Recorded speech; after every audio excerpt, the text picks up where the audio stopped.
What's up, guys? Welcome to Amazon Savages podcast. Today, I am joined with Tom from Fast Track FBA. I took a one-way ticket to Mexico. Crazy. I don't know if I can afford one back because my Amazon account is shut down right now. And it's always a pleasure to speak with you, man. And you're an inspiration. You corrected me last night because I know at one point you did 10 million over a 12-month period. No, it's probably like 10 million in I wouldn't even get that far, maybe in dollars in my life. I definitely said that on social media before. Yeah, it was like 5 million last year, roughly, Okay. probably US dollars across all three companies. And you have a couple other businesses too. You travel the world. You have a VA service. You obviously have your personal brand. Is Amazon strictly online arbitrage, or are you doing anything else? We did do a bit of wholesale last year, but I just couldn't get it to work the way I wanted to. And I think it's tougher in the UK than in the US. Mm-hmm. And I'm a big believer in focus on your strengths than, hey, I've been there. Looking pretty strong, by the way. I'm spinning last night. So in this podcast, we'll be covering not only how to build an online arbitrage business, but also how to travel the world while doing that, how to hire virtual assistants, the key things you need to know to hire virtual assistants, and basically have your team manage your whole business without you having to do anything. That's what Tom's been able to do. And we'll just dive into more, whatever you want to talk about. So cool. I'll do the quick introduction. So if anyone doesn't know who I am, Thomas Parkinson. I'm significantly older than Roma, 37. I was actually 38. And obviously, you can probably tell I'm from. What are you turning 38? It's March. Okay. A while. I'm guessing. Turning 28 next week. Got a few grey hairs, definitely. I'll have those soon if Amazon doesn't release my account. We've got to talk about that. So I've been selling on Amazon for about 6 years. Last year, we did about £3.4 million. But I shut that business down this year, so we can certainly talk about that. The UK side. Yeah, the UK side, I'll shut that down. USA side last year, I've been running USA for about 2.5 years now. Last year we did 1.4, I think it was. Mm-hmm. And then Fast Track FBA, we do VAs, lead, we hired 600 VAs for our clients. We do lead services, we do some software, we do some other bits and bobs, and obviously YouTube channel and stuff. Right now we have about 40 VAs, but at my peak last year we had 88. I remember getting a report with that many. And it's really, you've got a big team when there are people that you've never met in your life. And they've worked with you for a year. Yeah. So, and obviously I travel. So I've lived in Vietnam for 2 years, Thailand 6 months. I live in Mexico City right now, been 2.5 years here, Cancun 6 months, Lithuania, Gran Canaria, those different places. Yeah. Let's take a step back and give some context on how you started with online arbitrage, and at what point did you become this VA virtual assistant guru? Because now everyone looks at you as oh, Tom just runs his business with virtual assistants. But how did it all start? And then how did you get the confidence to basically let other people use your credit card and buy a bunch of products online? Well, to give you a headline stat, so I remember Q4 last year, we get reports every single day or every single week. It was end of week report for my UK business, and they were spending 120,000 a week on my credit cards. And it's I've not checked a single of these products or anything like that. And by the way, there's risk. There's a lot of risk involved in it. But that's probably the highest we got to, whereby the team was spending massive amounts on the credit cards.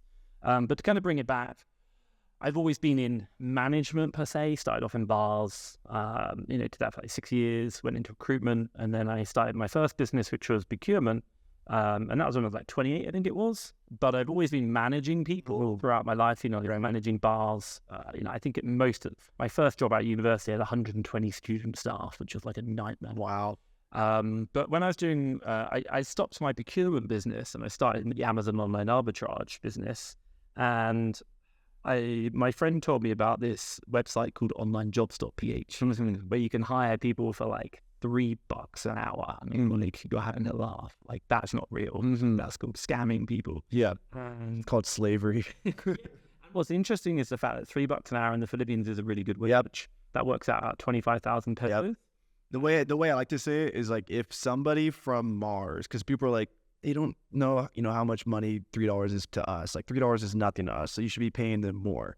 And I'm if somebody from Mars or any other planet offered you $300 per hour, or $3,000 or $300,000 per hour, and then you found out that that was pennies to them, would you be upset? No. Some people would, some people wouldn't. I wouldn't. If I was getting paid $300,000 an hour, and then the other aliens are yo, bro, like this guy's not paying you crap. Like 300,000 is like a penny to us. How big? I don't care. I'm making my money. And so it's just a market, you know? So if you're paying somebody $7 an hour, and previously the job that they had in the Philippines was $5 an hour to get in their car, to drive, to spend money on gas, to do all those things, and to have to physically be at, you know, a job for 8 hours a day versus working for you for $7 an hour, obviously you're the better option. So not that many people say that in the Amazon space, but people who are just getting started think it's kind of like unethical, and I don't think it's unethical at all. Like, to put it in perspective, 25,000 pesos, which is $3 an hour, is a good wage for like people who are kind of entry level like jobs. People who work in banks in the Philippines, you know, kind of checkout clerks or like those kind of banking things, they would probably be on anything between 15 and maybe 20,000. Yeah. So you're paying more than that. And then, by the way, like if you speak to Filipinos, they will tell you they are traveling 1, 2, 3, maybe even 4 hours a day to get in. Exactly. Yeah. Which is crazy. One of my best workers, who I actually, sounds bad, but I sold him essentially to my friend. It is, yeah, running the slavery business. Technically, you could say I'm running a slavery business because I'm reselling. Yeah. But the reason why I sold this guy was because he logged in every day on time, and his previous job was working as a construction worker in the Philippines, and this guy never wants to go back to that. And he's making, I don't know if he's making double, triple, the same, but now he logs in every day. He's never been sick. He's never had a sick day in over a year, and he loves his work. He works as customer service now. So all that to say, like, you're really helping these people out, and they're really helping you out because you're a startup. You know, you can't afford to pay somebody with a brain in America to do what Tom's having his people do. Honestly, you'd have to probably pay like 50 to 70K a year, at least. If you pay $12 an hour to someone in the States, you're just not going to get it. You know, they're not capable of it. But if you pay even like $4 or $5 an hour over there, you're essentially paying somebody like $50 to $70,000 a year, and you'll get higher IQ people. So, like $10 an hour, you'll probably get people with PhD. Yes. Like, it's very interesting. Like, to give you an idea, my operations manager, I won't tell you how much I pay her, but, you know, it's a decent wage. Do you pay her more than Soros pays his? No, Soros pays like what would be considered a very, very good wage. Wasn't it 100,000? Add a bit more, and then you probably cut. Oh my gosh! It's just like, I wouldn't do that. I'm not saying I wouldn't do that if they brought that value, fine. But like, to give you an idea, like, my ops manager, who does an amazing job, and I love her to pieces. I couldn't be without her. But she's even lived in the UK for 4 years. She understands my culture. She understands the way I am, and I find it so valuable. But also as well, the money that I pay her is great because she's like, Tom, I live off just a fraction of the money you pay me, and then I'm investing the rest and for my retirement. And I'm like, cool. Yeah. Like, we always have this kind of like in joke where it's like every time it's like, right, we need to make a big change within the company or restructuring. And my God, I do it every other day. It's always like #retirement. Because it's helping the business change to become more profitable, and she benefits from that profit, and so can we share the revenue or profits with her, right? And that's a really helpful thing. So, you know, my success as the business and what I achieve on a personal level and business level also directly influences the people that I employ, and they reward that success. Exactly. But what's interesting as well is the fact that we're doing a much lower cost of salary, and we can pass that on in the value of the products that we're offering. Like you said, if you were to hire someone from the US, you'd have to charge like 10x the price because of the cost of the labor to deliver. Exactly. Yeah, like I look at some people's Amazon businesses and I'm like, I don't even know if you'd be profitable if you hired fully, you know, Americans to do everything for you. You know, if you have 25 VAs and all of a sudden you got to pay all those people $50K a year instead of $10K a year, I'd eat your revenue. It all goes. Would be the revenue. Yeah. So, and no. Anyway, back to how you got started. You said you were doing management positions. Did you just jump straight into hiring virtual assistants, or did you ever like kind of hustle and do this on your own for a bit? No, I did it on my own. Like, I think I did it for 6 months on my own, and then like at a fundamental level, the concept of Amazon is simplistic. Like, it's simple, but it's not easy. I think it's the easiest way to. Yeah.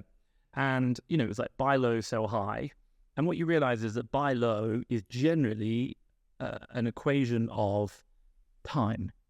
if you do the right actions, let's say for example you're doing like storefront stalking and then looking for voucher codes, and you're doing storefront stalking for like Nike sneakers or whatever, and you look the products, the voucher codes and everything else, then if you just spend enough time at it, like you realize you're probably going to find some certain things. And like I might be really good and the VA might be half as good as me, but you know what, considering my cost of labor is so much more expensive than the VA's cost of labor, well, like I can afford to hire someone to work while I sleep 8 hours. That's 4 hours of my time. Multiply that by like 10 VAs, I now get 40 hours worth of sourcing every night. Like that's incredible.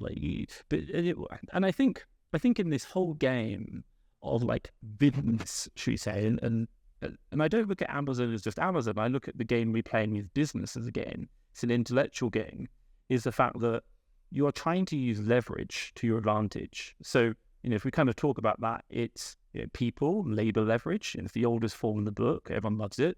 You have capital leverage, Amazon loans. And, the wholesale model is really good for that because you can spend a lot more money. And we're always like, how can I buy more?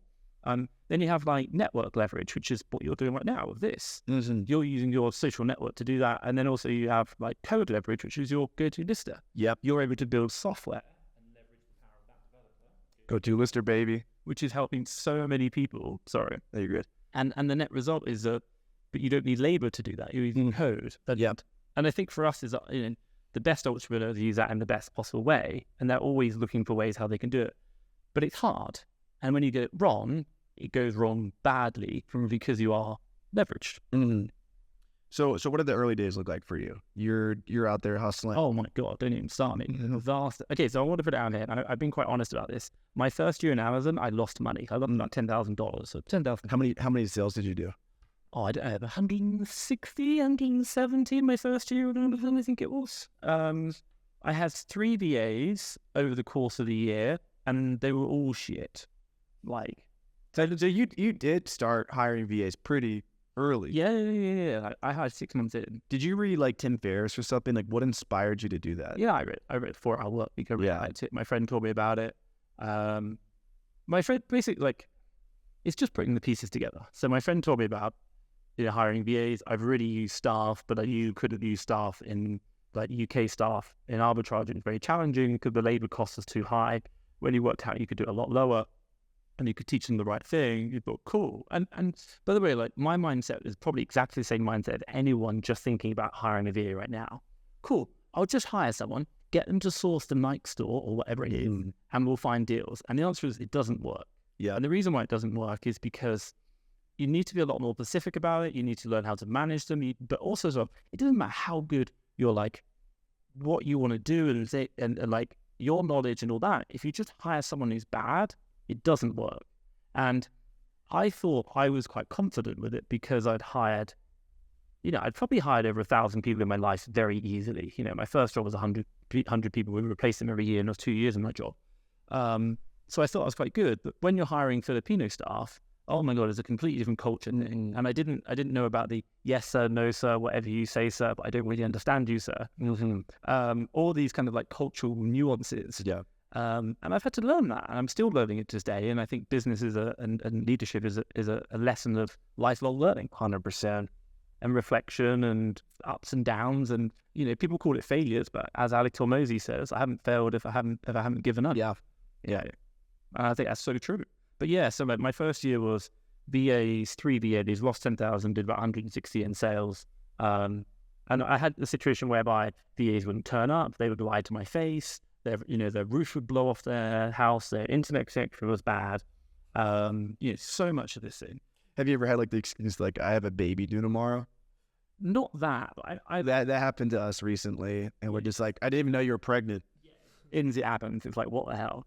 And it really makes you think, because it's kind of like you feel bad. Like, I didn't even know she was pregnant. Yeah, I'm so detached. Right. Yeah.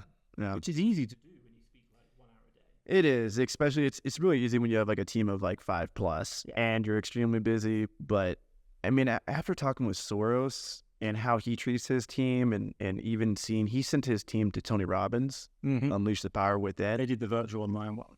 I think there's a lot of power in that. I think we can learn a lot from that. I know you do a lot of stuff like that with your team too, so I'm interested to dive into different tips you have. But these aren't robots, guys. Oh, hell no. They're people. And if you want to build a prosperous business, you have to know how to manage people. Mm-hmm. Yeah, and I think so coming through the journey, so we did the first year, and then it's kind of a bit of a blur. Like I think I built that first team. Like I think we had a team of like 4, so it was like 3 sources, 1 admin, and 1 purchaser, which is good. I then went to Thailand and like I broke up on a 6-year relationship and started drinking. And when I mean drinking, as in 6 nights a week, 4 o'clock in the morning, to the point that I couldn't remember what I was going on In Thailand for 5 months. Okay. Yeah. Why did you choose Thailand? Oh, because my friend same friend who told me about the VAs showed me a webcam of a beach in it was like Koh Phangan, the full moon beach, with 24-hour webcam. A lot of girls.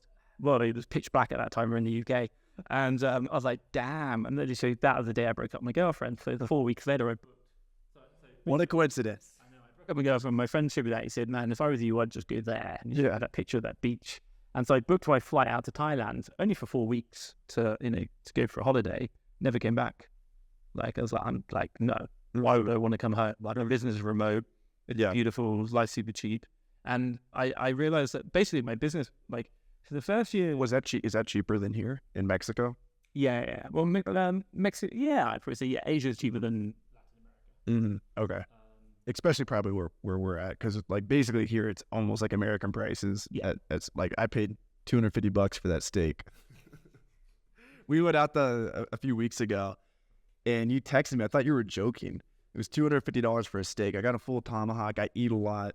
It was for 4 people, so it makes sense. I paid $350 for that same one in Miami, but and it's in a premier restaurant, by the way.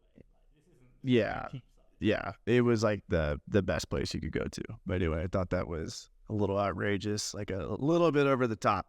But nobody helps if you actually look at the menu and the prices. I think I, the menu and tomahawk steak. you know what I think? I think it was actually $150, but then it was an extra 100 for something else, like for probably the tip.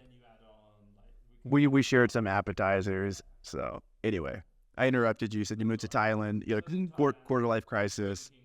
And then basically I remember reviewing my deals one day, and my purchase at the time was just buying like jeans, which were how long after? Wait, is this still the $160,000 a year? Or is this after?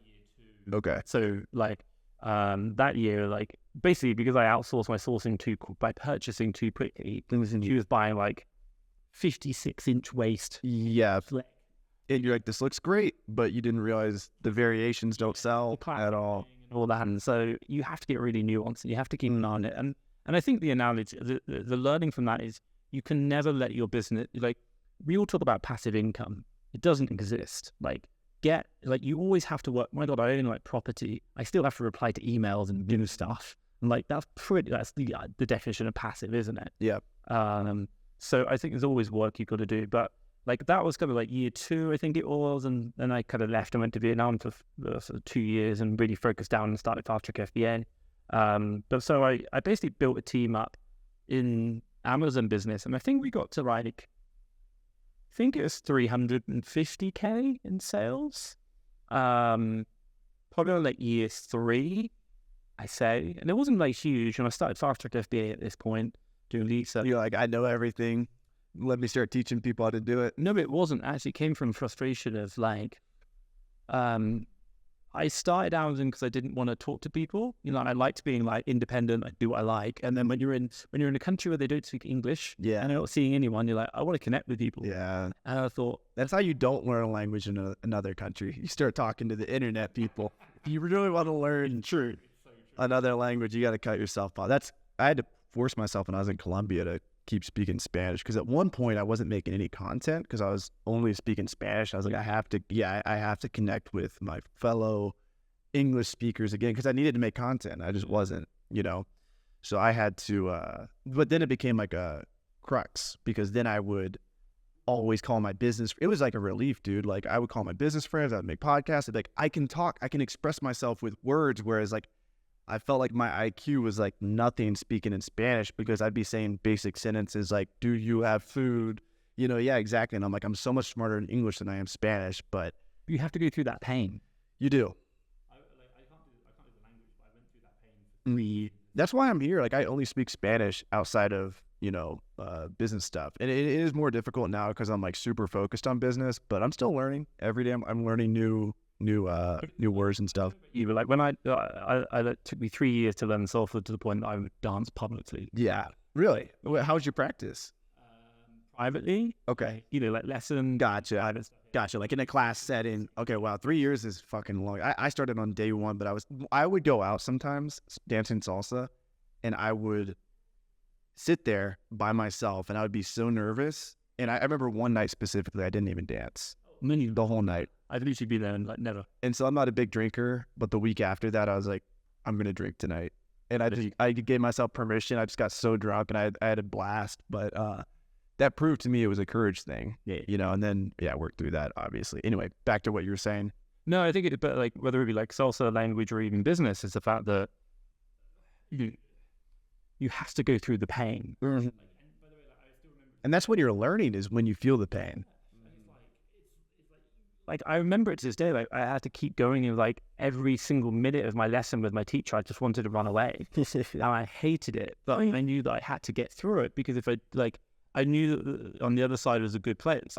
And like, what's really funny about you is you talked about, like, where you said I had to give myself permission to drink, and what you realize in that conversation is the fact that it's all in here. It's all in here. Yes. And the alcohol only just hides something and opens something else. Yeah. And what you realize is that this entire life is mindset. Like, you can, you sit there on social media watching everyone else doing super successful, you're going to feel shit about yourself. Exactly. You're like empowering yourself all the time, like, man, I got this. Then yep. It depends on the story you tell yourself too, because David Goggins talks about this, and I love listening to David Goggins. There's a few people I love listening to. I love him or hate him. I love listening to Andrew Tate. I love listening to David Goggins. There's a few people that I just love listening to their message and get it ingrained in my head. And every time you listen to messages you resonate with, you can think of business, your love life, your relationships, your hobbies. You can kind of focus on different things. And I listened to David Goggins in the context of creating content, and it really shifted my idea, because he's like, maybe you suck. And I'm like, I never considered that. In the moment you consider that you might suck at something that is so closely tied to charisma, personality, your ego, it's a little bit harder to, accept that. He's like, no, motherfucker, maybe you suck at making content, and maybe you have to work 10 times as hard as everyone else. Then it gave me the permission to it's not like I'm comparing myself to others, but it's like, okay, I see X person doing this well. Now I have to put in 10 times the work just to get to their level of success. Yeah. And once I told myself that, and because I always told myself that naturally in the realm of salsa, which is why I think I kind of got over that pretty quickly, because I'm white, I can't dance.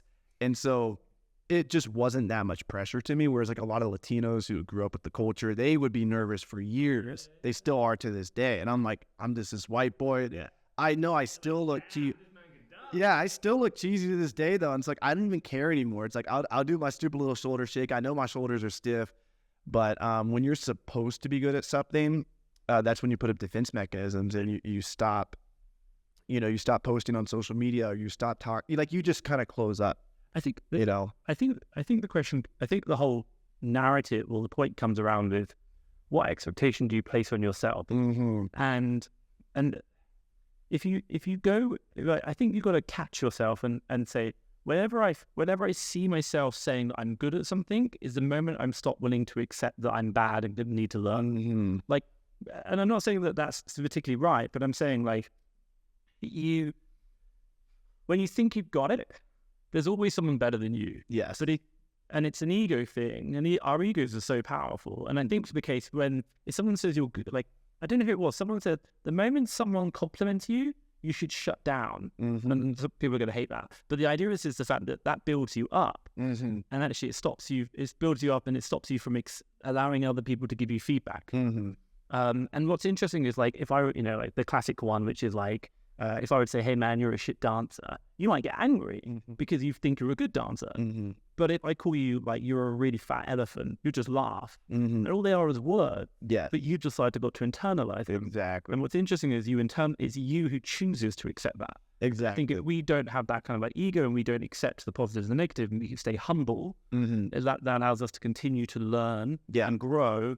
And like, even when you're like, you are the best, you're like, but and you'll still look at the people below you, you know, if you talk about monetary sense, should we say, in Amazon selling, but you'll still go, I can learn from this guy because he's doing something that I'm not doing. And when I do that, I can build. You know, you look at businesses that do that where they're like the second mover advantage. Yeah. They'll let everyone else play the first one, see what happens. Like Mark Zuckerberg, you go, thank you, Elon, but we'll take Threads, we'll take Twitter and build it, for example. Yeah. And it works. Or it's an interesting strategy. But again, it's just like stay humble. Exactly, yeah.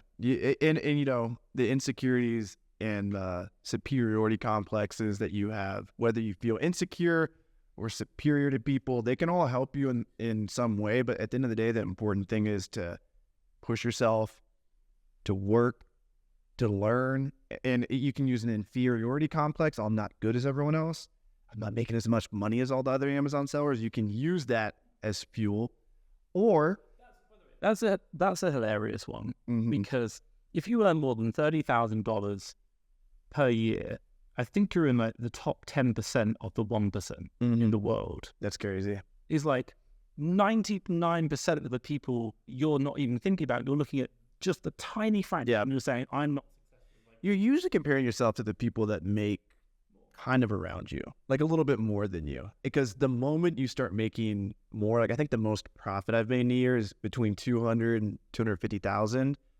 And I compare myself to people in that range. Like I have friends I know who have made close to $1 million in a year. That's kind of close to that 4 times. And so I compare myself to that, which is doable. But I guarantee you, once I'm a multimillionaire, I will compare myself to a whole different segment of people. And hopefully my friends are with me there. But I think it's important to realize that. Like as you scale, there's always going to be, your brain as a competitive person is always going to compare yourself to those around you. Yeah. So that you need to be careful of that. Like, like understanding who you are, like comparing. Like, you know, if you look at that soul metric, then, you know, you take it to the nth degree and say, I want to be the richest man in the world. But there are like, I don't really analyze the richest men in the world, but there are throughout history a lot of very, very, very rich men who've been very unhappy. Yes. And you've got to realize life isn't just one singular metric. Exactly. Yeah. It's a combination of things. And I think the real question comes is about what's your vision for the future, your vision for your life. Yeah. And then living that life. And then also as well, when you're happy with that, you're okay when someone's got more money than you. Because you're like, man, massive respect for you. Yeah. But I'm okay where I am right now because my life is good. Exactly. And I think that's an important point. And, you know, Tony Robbins talks about it. He's like, you know, the ultimate failure is achieving everything you like, everything you want, and being, you know. Yes. Yeah. Not being content, not being fulfilled. But there's also the dynamic of like, achievement is a huge, I wouldn't even say driver for happiness, but achievement is like extremely fulfilling if you achieve what you want to achieve. And in order to achieve big things, you're going to have to be unhappy a lot of times. You don't have to be happy every single day. I can tell you. But it's like growth. Growth is very important. Yeah, I can tell you when I wrestled in college and even high school, I hated almost every single practice. At least one moment in every practice, I was like, I fucking hate this sport. Salsa flipped for me though. You know that? Like I used to have the same mentality with salsa where I'm like, I don't want to go to this social. I'd be so nervous. But the moment that I actually wanted to start dancing more than not dancing, I stopped dancing as much because I'm like, I don't think there's as much growth to be had in this because I really do enjoy dancing so much now. And it's harder for me to get uncomfortable with dance. I mean, I'm okay with it now. 3 years, I hated it. Yeah, I know exactly what you mean. And there was a certain amount of growth that was accessible through hating it because it meant that you were insecure about something and you could overcome that and get better at a skill and exercise and meet girls and like a lot of other things too. But it's like, if anyone's watching right now, it's like, if you were to start a YouTube channel or like you would probably hate that. And so you hate it. Like, I remember the first time I did one YouTube show, like, you can scroll back and watch it. Like, oh. Yeah. I felt the same way, man. I didn't post my first video. The first video you see on my channel was actually like my 5th video. And then my 5th video was actually my first, because I was like, this is embarrassing. Nobody's going to be interested in what I'm talking about. And I was really bad. Like, I was really bad at making titles. I was really bad at, I would just fucking talk about something they were not interested in, you know? Comparisons to the likes of Mr. Beast was still really shit. Exactly. Exactly. I 100% agree with you. People are probably listening to this podcast like, what the fuck are they talking about right now? Like, I'm trying to learn about Amazon. And we're just over here talking about salsa dance. Yeah, and the analogy to kind of use on that is, if you were to think about the beginning and ultimate success, and by the way, ultimate success is always extending, in that no matter where you are, there will always be someone who's bigger than you. And no matter where you are, you've always come so far. And at the end of the day, you can compare all you like, but you'll always be a failure when compared to someone else. If you're the richest man in the world, you're not the happiest man in the world. Like, you're always going to have someone who's better than you in some niche. Exactly, yeah. The question is like, whether it be Amazon settings, like, what do you want? Like, stop looking at like Roma and being like, man, I want to make $250,000 a year. Start looking at yourself and say, what do I want big in? What can I achieve? What's going to be a push? Yeah. Focus on that. Yeah. To Roma for someone to guidance to help take you there. But you're on a different journey. 100%. Yeah, you gotta ask yourself what game you're playing. And the game I'm playing right now is I want to travel the world. I want to get really good at dancing. I want to continue getting good at grappling. I want to build my business. I want to build lifetime friendships with business partners that I can play this game forever with. And that's how I'm playing my game. And I can certainly get sidetracked and distracted. And I can look at people who are making more money or getting more views. You don't even really know unless they show us their tax returns. But yeah, you don't. And you can buy followers and all this, but at the end of the day, those are the games I'm playing, and those are the people I compare myself to. And I think comparing yourself to other people is healthy to an extent as a competitive person, So as long as you look at it from the perspective of what can I learn, yes, not from a position of envy and hate. And yeah, I've done it. I've looked at people. I'm like, man, I don't mind looking at this person because he's so doing so well, and I'm like, Tom, you need to change that. You need to change that mindset and say, massive respect for them for what they've done. What can I learn? So for the medium-sized Amazon seller out there, for someone watching that's doing between $5,000 a month and maybe like $100,000 a month, all you guys are doing more than me right now. My monthly sales are about the very big difference in like a medium-sized seller. 100,000.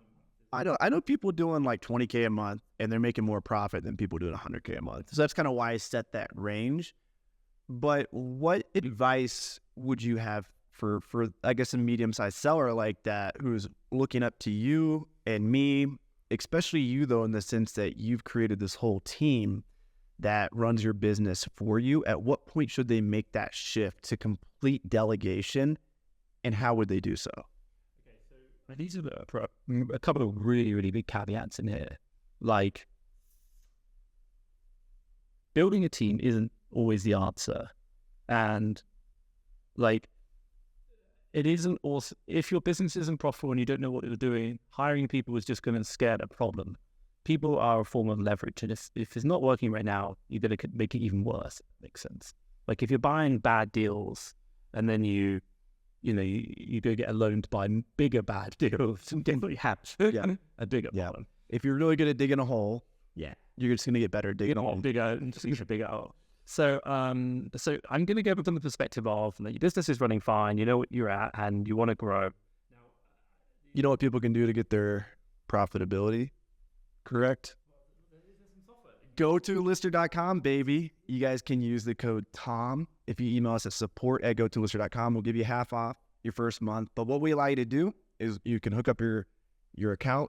And if you're coming from Inventory Lab or some other software, we'll help you get your exact profit analytics for the last 30 days and the whole year set up so you can log in and see how much gross profit you're making. Your gross profit is, let's say you did 100K in sales. Amazon fees were 30K.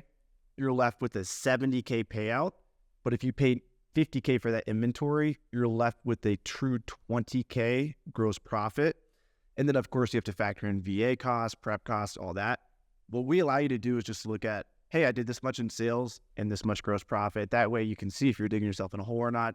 So sign up today. It's completely free to sign up. Then email us, tom@support@gotoolster.com, and we'll actually tag your account 50% off, and we'll give him a kickback as well. So anyway, back to the pod. Back to self. So assuming your gross profit's good, Yeah, this is the advice. and again, like don't build a business.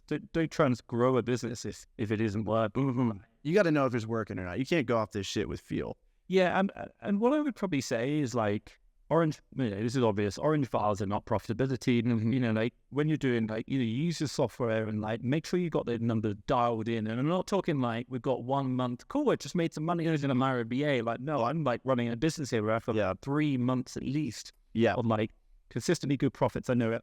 And I think the other thing that I share with you, you've got to know how you want to grow this business. So if I give you an analogy, like let's say, for example, your niche right now is, I don't know, gift cards, Nike shoes, then that's how that's working for you. So you really want to be, if you're looking to hire a VA, you're looking to hire a VA who's going to replace you doing an element of your business. i.e., using the gift cards, finding those Nike shoes, following your sourcing technique and bringing that to life. If you're hiring a VA to help you find a new sourcing technique, it's really not going to work. Yeah, because you don't understand it yet. Like, don't build a profitable business with Nike shoes and then be like, all right, we're going to switch to beauty and health because the sales rank's different, variations could be different, especially with clothing. But different categories bring different caveats you don't know about. Maybe there's some big company that IPs. Maybe the IPs don't matter. Maybe they do matter. Maybe you'll get sued, And so make sure, like, if you're going to scale, keep everything as, you can't keep it 100% the same, but keep it as the same as you can and just make that bigger and bigger and bigger. And then that way, at least it's predictable at scale. Yeah, and I think, like, so, hiring, like, the VA is really focused on what you're doing. There are situations in like building businesses whereby you hire experts in like a software developer using build GoToLister, for example. Yeah. Because Roma's not a developer, and that's fine. But guess what? Roma's paying way more than $3 an hour for a software developer. $100K a year. Shout out to Dom. He's actually my business partner. He gets 25%. Had to fire the Indians from the first round. And the thing that happens is like so generally when you're hiring people, if you hire high expensive people, they're going to bring value to your business that you're paying for. You're paying high value. Exactly. You're paying like low wages, like $3 an hour. You're gonna get what you pay for. Yeah, You can't escape it. you're going to pay someone to do a job which you've defined, and i.e., really, they're just going to follow a process, and that process has got to be go to Nike, to 20% or 10% off all the shoes, and see what's profitable using software, and that's what we're going to buy. So that's what you're looking to do, and so the couple of key metrics is people like numbers. So within Fast Track FBA, we have some key metrics that we tell our customers to kind of help them understand whether they're ready for a VA or not. So number one I talked about is, are you profitable? That's super important. And you've got to know you're profitable. GoToLister is going to really help you with that one. Number two is the fact that you've got to have at least $5,000 spare in the bank to invest in stock. Now, it could be bank, it could be credit cards, that's fine, but it shouldn't be like you're spending all the money. It's got to be like, this is money that I just can't spend. And $5,000 as a minimum, and because you've got to buy the stock to invest it to, get the money back, and then to obviously pay the wages of the VA and make a profit. The VA would generally cost you about $400 a month in wages, which is amazingly cheap for 40 hours a week. But you want that $5,000 to invest in the actual stock that they're buying. Yep. And then in addition to that, it's been a while since I've done these.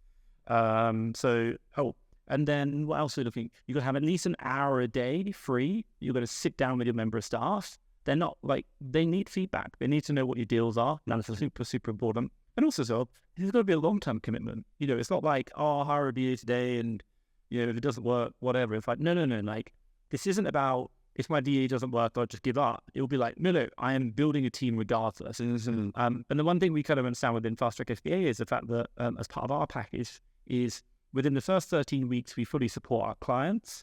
But at any point within our first 13 weeks, if you're not happy with the BA, you can literally say, hey, Tom, can you replace the BA? And we'll replace that BA for a new one. So you can like change the new one and we'll reset the 13 weeks again. You can keep going until you're happy with that BA. Because we understand sometimes it's going to be a culture fit. Sometimes it's going to be they just don't like shoes, for example, or they don't like my category, or we just don't get on a personal level. And so like that's a really important metric or an important thing to consider. But if you're already doing it, it's going to be you're profitable. It's going to be $5,000 cash there in the bank that you can invest in stock. You're going to be an hour a week that you're going to be able to, an hour a day for probably at least the first month that you can spend with the VA. And then also it's a long-term commitment. Yeah. What's your opinion, assuming they have all those things in line, what's your opinion on hiring someone with experience versus a blank slate? So I'm going to only talk about VAs and sourcing here. There are a couple of, I talk you pros and cons. Experience is a very dangerous game, or a very dangerous word to be using with VAs, because even we've met so many VAs who are experienced, they really know nothing. Like there are a lot of shit sellers out there who've hired VAs and failed, and now they're experienced. And yeah, they're good. Yeah. By the way, if Saros wanted to give us his VAs, I'm sure we'd be really happy. But he would never let them go because they're worth way more money to him than they are. So if you think about it that way, most experienced VAs who are good will stay with their clients because it's just working. So I'd be very careful about experience, but also though it can be quite good that they know what they're doing, but you've got to really check it. And even when we take on experienced VAs, we go through all the basics again. Why? Because it's so important. Yeah. Now, a negative behind experienced VAs is the fact they understand the market. They understand like the nature of the game we play. And we've seen it whereby experienced VAs, they're actually working for multiple clients and they are, they have experience, they're good. And by the way, like they might have 2 or 3 VAs who are working for them and they're the ones finding the deals and they're selling them to 5 clients. Yeah, they're hustling. Why are all my listings tanking? It's because they're finding your crap and they're sending it to everyone else. Exactly. And I've seen it so many times. Like we've even had it whereby VAs have bought our lead service. Oh my God. Like someone's paid for the lead service from the Philippines and like, we're like, no, cancel that. And it's like, because like, we knew they were a VA and we're like, you're reselling our deals. We're like, no. So that's like a possible negative. And you've got to be really careful. And to give you an idea, within my business, we never used to time track. We never time track like I would never run a business again with them. Yeah, I agree. Dan Kennedy talks about that. Dan Kennedy is a huge marketing guru that I look up to, but he's also he writes books on time management. Just a guy I really respect. And his philosophy is your employees are selfish. They are going to put their mother over you. They're going to put their kids over you. They're going to put themselves over you, and they should. That's their family, And so if they have the opportunity to steal from you, they will. And what does stealing from you mean? Could be going to the bathroom for an hour. Could be cooking their kid a meal, Yeah. And so you want to incentivize them. You don't want to make it easy for them to steal from you. That's not being a good leader. If you make it incredibly easy for someone to steal from you, meaning that you give them the opportunity to make more money with 0% chance of getting caught by somehow screwing you over, they're going to do that, And so time tracker, some people look at that as like, oh, you're taking away their freedom. I rarely ever check my time trackers. The only time I check it is like if I'm like, dude, how are you not getting anything done? Then I'll go look at it and it takes a screenshot every 30 minutes. I'm like, why are you on the same page for 6 hours? And honestly, after that point, they're probably just, I'll probably just hop on a Zoom call with them and be like, hey, look, it was great working with you, but we're done. And maybe they're just not a good fit and they didn't screw you over. And in that case, actually, Mr. Beast talks about this. He never fires people. He calls it transferring people. It's essentially firing people and finding them a new job. I do that with 99% of my VAs. I'm like, look, I think you're a hard worker, but you're not a good fit for us. But if someone steals from you in a bad way, obviously you don't want to give them to anyone else. So yeah, I think as Einstein said it, it's like if you measure a fish by its ability to climb a tree, you will always think it's a fool. And when I talk to my team about firing staff, letting go, it's like, don't feel bad, like because if they liked this and they were good at it, they would be good and doing a good job, but they're not. Like, but you keeping them in the job is actually keeping them something they're not good at. So like, have a conversation and please go and find them something that they really want to do. Like they don't want to be here because otherwise they would be working a lot. Like, right. Like you and me, we love what we do. We work damn hard. Yep. I've made that mistake where I hire someone and then I'm like, I think you'd be really good at this. And they're like, I didn't apply for that. I wanted to find products for you, and I put them in customer service. They're like, I hate this. That sounds good book I read, if I also know, Traction with basically built entirely called 3 companies. And they have the 3 C's. I think it is like get it, So for staff, they get it, they want it, and they have the capability to do it. So whenever we talk about promotion, a lot of people talk about it's like promoting sources up to purchasing managers, and that you always make them apply. Because I've actually had it where like my managers promoted, my ops manager promoted a source up to purchaser, and I said, didn't they want it? And they was like, I think so. Who wouldn't? I was like, you just asked. Yeah, no, you're right. You're right. Shout out to Rustum, one of my favorite workers for me. He does a lot of customer service. He's basically my personal assistant, but he said he does not want to be in a leadership position. I'm like, I keep working hard. You're going to be in a leadership position, blah, blah, blah. He's like, I don't want to do that. Because in your that's cool progression. And we all live different lives. Yeah. So he does not want the liability It's stress. of me being like, why didn't so-and-so do this? He just wants to have his chill job. And so just know who people are, and you'll do all right. But go ahead. No, I think like it's so important, and like we introduced it probably a year ago. We now do the performance management, so like every 3 months, every single member of staff sits down with their line manager, and the whole kind of analogy is like the way I do it with my staff, and I try and teach the managers is like you have the conversation with the team member. Why the hell do you work for me? And then when you leave me, where are you going? Why the hell do you want to be here? Like, what is it you want from me? And like really understand that, but also understand where you're going outside of my job. Because then once I understand that vision of your future, then I can understand what are the opportunities within my business that might help you grow towards that. Exactly. And it's a win-win. And then by the way, when those people want to move on, they will say, hey, bro, Mamad, like, I need to go, but I just want to say, like, I've loved working with you. So I'm going to give you 3 months notice. I know it says 1 week, but 3 months, and you're like, cool, man, you can, like, I'll pay you for the 3 months, but you've gone in a month after you've handed everything over. Yeah, 100%. Best stuff. Yeah. So I want to ask you about your goals in the future. And I think a lot of people watching this could actually benefit from hearing somebody who's, how long ago did you start Amazon? 6 years ago. You've been through ups and downs. You've almost hit 10 million in a 12-month period. I'm pretty sure you told me that at one point, because I titled my YouTube video that. Like 10 million. One of us was lying. But anyway, so just being, and you've also done a lot of things that a lot of people watching do. You're an influencer of Amazon. You're creating a service for Amazon sellers. You're selling on Amazon. You're doing a lot. You've delegated a lot. I want to hear about your goals for the future. And they say that there's this phrase that I heard recently. I love it. The specific is general. So if you tell us specifically what your goals are, it will help people on a general level, you know? And so before we dive into that, though, I know we've talked a lot about VAs. I want you to tell people, like, I know you offer service and I've heard great things about it. So I want you to tell people how they can reach out to you and what the cost is, different things like that. If they want to use you, what type of guarantees you have in place for hiring a VA. So if you want to talk about that briefly, and then we can dive into your goals. Yeah, cool. So obviously, again, is he looking like, hey, I'm thinking a VA is going to be right for me. I'm like, Fast Track FBA is my company. You can see us. Great YouTube videos, by the way. If you guys are watching this and you happen to be a complete beginner, go check his videos out. Like when my mom was asking me 100 questions on how to use Keepa, I didn't send my video. I actually sent your video because I'm like, obviously the YouTube algorithm said that this video was a better video. And so I sent that to my mom, and maybe it helps for my mom not to hear my voice all the damn time.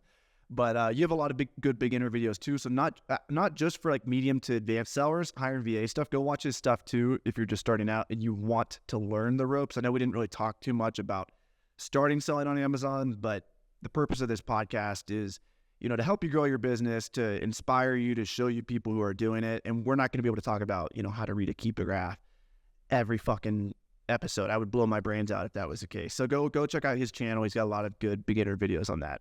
Yeah, I think so. FastTrackFBA.com or whatever. You can see us all on social media. If you're not sure, just literally go to the Fast Track FBA webpage, go to our VA section, and you can book a call with my team. And is that FastTrackFBA.com? Okay. And what I'd really say is, my team are trained. If you're not ready, they're not going to sell it to you. They won't sell it to you. They'll say no. And even my team, if you were to pay without us, we would refund you if we don't think you're ready. Why? Because we don't want to put that hassle on people. We don't want to put VAs into clients, you know, into people's businesses when they aren't ready for it. Yeah. So, like, I've seen it many times where my internal team are like, this person's not ready, recommended this service instead. So they're really good to talk, and they kind of talk you through. So again, I come back to those metrics. At least, you're profitable. Your Amazon's a serious business for you. Generally, we find people are going to be time poor, but they've got cash. That's the general place. If you've got spare cash, $5,000 spare in the bank that you just cannot sell or use to buy products every single week. Generally, you want to know what's working for you. Like, if I do Nike shoes, for example, with gift cards, that works for me. So that's going to be really helpful because you can deploy that BA in that niche. You need to have an hour free a week or hour free per day, at least for the first month, and then starts coming down. And obviously, having a VA is really important to you. Like that's building that business on a long-term basis is important because, sometimes VAs don't work out. I've been through so many myself. You staff, it's just the nature of it. Now, within our service, we once you pay, we'll ask you all your tools, the criteria that you source for, what marketplace you are, for example, and then we'll get a VA hired for you. We're always hiring and training. We'll get them set up on your Seller Central. We'll get them set up with your tools. We'll introduce you to them, and then they go through all the training with us. And it's only if we're happy with them will we sign them off and give them to you. If we're not happy that you won't get a VA, we'll say, sorry, it'll take another week. So once we're happy, they'll start with you on like the Monday, and we'll give you an entire 13-week onboard training. So everything you should be doing day 1, day 2, week 1, week 2, all of this all up to 13 weeks. You also have, so we give you all the payroll, everything you need to know, how much to pay them directly because they work for you, they don't work for us. You have 2 weekly drop-in calls you can do with my team. So one with my HR manager, she is the ex-HR business partner of Pepsi Cola, 6,000 staff she used to manage, she knows the style. And then you also have a drop-in call with my recruitment manager who you can speak to. So they're available for you. You also, if you have any problems with your VA, you can message my aftercare team. They'll jump in and do a one-to-one training session with your VA directly at any point over that 13 weeks. And then in addition to that, if you've got problems, you can book a one-to-one call with my aftercare team, and they'll do anything that you need over 13 weeks. And if you say, hey, I'm not happy, we have a whole process whereby we literally grab hold of you and say, we are not letting go until you're happy. And that's it. And if at any point over that 13 weeks, for some reason you're not happy with your VA, you can just drop us a message and we'll literally replace it with another VA for you and get that process going again and reset the 13 weeks. So we really want you to have a good time. We want you to create and grow that business. And, what are the net results is I think we have over 100 5-star reviews on Google right now for the VA. Heck yeah. So do check it out. And I think we've done 600, maybe 700 VAs, and we've got private community and everything. And so all the guidebooks, everything that you need to know about payroll and building teams. Yeah. And I've had people use the service and I've heard good things. I was skeptical to promote it the first time you're on my pod, but haven't heard anything bad about it yet. So go ahead, go to fasttrackfba.com and schedule schedule a meeting or apply. Literally you can book a free call with my team. Look, and don't get me wrong, the one thing I'll say is anyone can hire a VA. Anyone could hire someone in America right now as a member of staff. It doesn't mean you're going to get someone good. Mm-hmm. I looked at the stats today. We hire 0.5% of the people who apply for a job. 0.5. Wow. And by the way, that doesn't even mean they can do training. That's just we hire them. There are so many crappy applicants out there. When I put job applications out there, man, the amount of instructions that are not followed. That's why I have them apply off onlinejobs.ph, just so I can see if they even read the job description. Otherwise, I get 100 resumes that they didn't even read it. They're just clicking through all the jobs and applying. And even the people that message me off-site, usually they didn't do the test task. They didn't do, there's just so many ways to filter people. So, yeah, if you guys want that, go to fasttrackfba.com. And then also, let's dive back into the podcast. I want to hear your goals because you're obviously really tapped in with the Amazon seller community. You help a lot of people with your services. You're an Amazon seller yourself, yeah, and you're a content creator. So what is kind of your vision for the future personally? What types of things would you like to achieve? Where do you see Amazon going? Talk to us. So on a fundamental level, the question I always ask myself is not so much specific goals, but the way you want to live your life. So there's kind of a vision for my vision of the life is that I've noticed since 24, it's I just want to go meet cool people doing crazy shit that other people say is impossible. Amazon is one of them. Yeah. You can't do it, it's illegal, you can't do that. I want to go meet them and I want to learn from them. I want to talk about it. I want to document it, share it with the world. I want to have a go at doing it myself. Yeah. That's it. And that's how I got started at Amazon. I absolutely love that. And if you talk about specifics. So I was really thinking about this the other day and it's where I'd like to take myself. We shut down the UK business, which was big, 3.4 million. And I would like to grow, the Amazon business, and I say business, not USA, but just business in general, probably up to 8 figures. I think I'd be quite happy around the 10 million mark, because I think that's a really good place to go. But I'm not in a rush to get there. Like, I do want to kind of grow there a lot more sustainably. We blew up, it took 12 months to do the first million, and it took 3 months to do the next million to 2 million, in annualized revenue. So it was like 12 months to do 1 million, and then the next 3 months we did another million, and then we got to 3.4, and it's like, wow, that's too fast. And that was a lot of work. So I'd like to grow it a bit more sustainably this time. And then in addition to that, I'd like to grow my service company and continue offering great services to people where we can feel we can add value. And I'd probably like to add an element of software in there. I think that'd be like a good thing, because I like tweaking I learned to code. I spent 3 years learning how to code. Oh, really? Yeah, like built a whole my Amazon backend and then shut the business down. And then the final one is to continue doing the networking. I think at a very fundamental level, I don't know the answers, nor do I want to fully know it. Yeah. But what I love doing is breaking limiting beliefs. Mm-hmm. I love showing people what they say is impossible, what they didn't even think was possible. Yeah. It's not only possible, but thousands of people are doing it. Yeah. And it's like, wow. Yeah. Like, that's a good, I remember when I was younger, I said to myself, I would never fly first class. That's incredible. I've flown first like 6 or 7 times now. I was like, last week I was flying 2 flights in first class. Yeah, all points, by the way. Didn't pay 10,000 for it, but that was incredible. And I was like, everything that I thought in my younger wasn't possible is now really possible. And the question was the most incredible thing about it, just more space, or a lot of people talk about the networking aspect of it. One thing I will say, I actually sat in the front of a plane, and I really underestimated how much time you save getting off the plane first. Yeah. Especially on international flights, because you're the first person to go through customs or whatever, the global entry, whatever. Even global reentry, there's a line. And so I saved probably like 45 minutes just by getting off the plane first. Oh, is he the nice champagne, all that stuff? Yeah, I saw you on Instagram flexing. Yeah, but I think they had the 6'6" bed in the plane that you can lie down. Oh yeah, for sure. Yeah, you're flying from Europe to here, so flying UK to Mexico, and I didn't have any jet lag either way. Yeah, that's amazing. I always had jet lag going there, but not coming back. Yeah. But I felt really good. And it's just nice. It's a nice, put it this way, I don't know about you, international flying, 10 hours of flights is generally not something I look forward to. When you're flying first, I actually look forward to it. Mm-hmm. I'm like, yeah.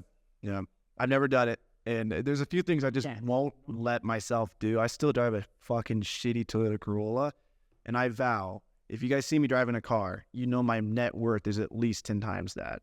So for me to spend $500,000 on a car, I have to have at least a $5 million net worth. That's one of the things I just think is incredibly stupid. People spending money on cars that, just to show off their status. If you have the status and you actually have the money, then do it. But don't front the status by investing in a car that you don't have the money for, I know, but I think at the end of the day, the thing I kind of learned is I can't change other people. I'm not here to do. I can only change my life in the way I can. Just look at your values, man. Are you really going to put over half your net worth into a car? If you just to pretend like you have more money than that just violates so many of my principles. That's what they mean. That's what they want in life. And by the way, it violates your principles. Doesn't mean it violates theirs. It doesn't, because they do it. Mm-hmm. But if they're doing it to impress people and they don't actually like cars and they don't have enough money, I think you should reassess your own values. Let them reassess their own values. Fight the battles which matter, which are the ones in your head. Yeah. So it's the hey, I don't know, but I think coming back to the point is, I just think the world is such an amazing place. There's so many opportunities available, and we just can't see them. And I just want to go find those people who are doing stuff that you just can't even believe that you're that's incredible. Yeah. When I first started selling on Amazon, 100,000 was very oh my God, I've done 100,000. Mm-hmm. Yeah. I'm making a little bit less than a McDonald's worker right now.